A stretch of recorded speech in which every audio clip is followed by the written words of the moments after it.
I want to talk a little bit about uh, mental strength building, something that you're not going to ever hear of, see of, millions of videos on YouTube, sources online about physical training, physical strength. We need to strengthen our physical, but what about the mental? Nobody's talking about, hey, do this exercise to build mental strength. And I just find that hard to believe. In this day and age, it's 2021. I mean, mental awareness, mental health awareness is so much bigger now. And people are starting to realize that, mental issues or mental disabilities, however you want to call it, are much more common nowadays.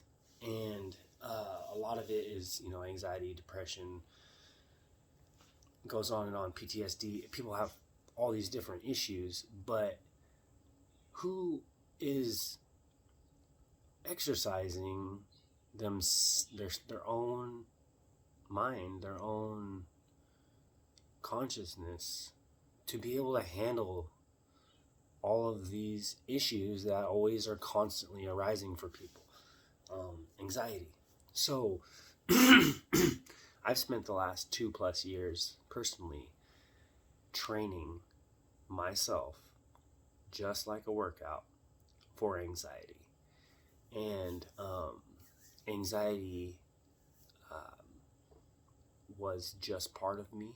It was what I considered myself as just anxious, like I just have anxiety, and that's all there is to it.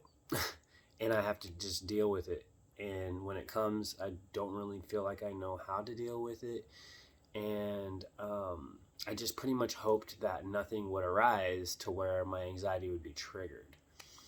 And it wasn't until I couldn't control it and it just pretty much festered, and then you become having anxiety attacks. And when you get to that level to where you are literally triggering your fight or flight response in your brain, it changes a lot of things, because that is not a good feeling. It is like a burst of energy, but in a bad way, because it is just supposed to be accessed. That part of your mind, that response is only supposed to be accessed when you are literally going 100 miles an hour, like running from a bear or fighting off a coyote, whatever it was, our predator. We have fight or flight response. And when you don't really have that going on, all that energy is being released, but you're not expelling it.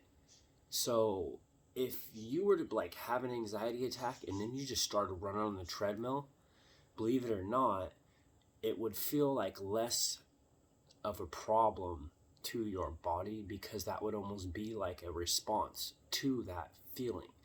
But a lot of people, they don't do that when they have a panic attack. They are sitting somewhere, or they're in a weird situation, or they're on an airplane, or so all these people don't know how to strengthen that part of them. And talk about something that's neglected, as society portrays everything. That's being neglected huge. And why isn't anyone working on it? Why isn't anyone working on building their mental strength? Why isn't anybody, well, there's many reasons. For one, you don't see it. You don't see mental strength in somebody. You can't really just see, oh, this guy's super resilient. Like, if he had something bad happen, he's trained himself so long that it's not going to totally knock him out of the world, but then it's like Joe Blow over here, luckily nothing bad's happened to him. But if something bad happened to him, it may devastate him so much into suicide, PTSD, just getting hooked on pill, like can't deal with the situation, and they end up taking pills because they can't figure out what's causing their problem. It's easier to take the pill.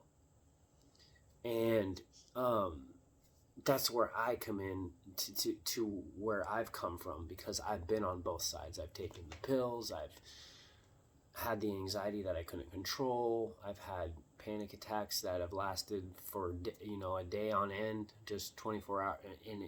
And to me, it was especially devastating because I am used to positive energy. I'm not used to that cortisol, that blood boiling feeling so much, and it really bothered me a lot.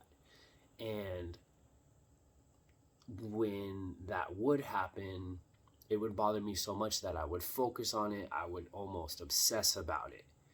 And that, if you do that enough, you will start feeling depressed, because you're pretty much telling your brain something bad is so bad that's happening every day, so bad. Your brain is trying to say, like, okay, like, you've told me something is bad so many times, you need to feel bad in order to know, to remember, like, how horrible that really was, because your body and your brain's instincts are to return to what's called homeostasis, and that is just being at ease. That is calm, relaxed. That is our true nature. And so many of us are always constantly trying to get back to that state, but with their stressful lives and their stressful, I'd say lack of mental strength,